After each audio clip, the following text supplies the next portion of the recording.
have breaking news tonight on the massive search operation to find that submersible with 5 people on board that went missing Sunday on a trip to view the wreckage of the Titanic. There is a new development in the past hour.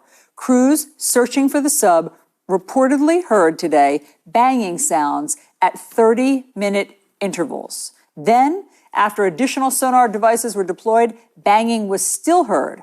Okay, this is according to an internal U.S. government memo. It was unclear exactly what time this banging was heard. A subsequent update sent tonight suggested more sounds were heard, though they were not described as banging. I want to bring in deep sea explorer and oceanographer David Gallo. David, thank you very much for being here. What does this development tell you? Well, immediately the first thing is it gets your hopes go skyrocketing up, but also it makes you think that, wow, time is really now against us. So it really encourages you to do something, but do it quickly.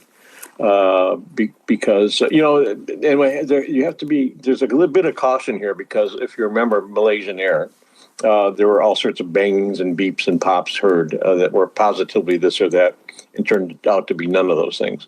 I'm not taking away from this, but it gets the hopes of the families and loved ones up, and it does cause an upbeat in terms of let's get this show underway.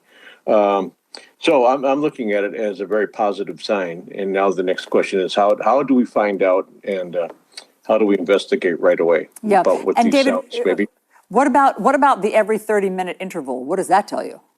I don't know. I'm thinking PH, my closest friend and colleague, is out there on that sub, and he knows what he's doing, and maybe he figured that that's the best way to have them recognize where they are is to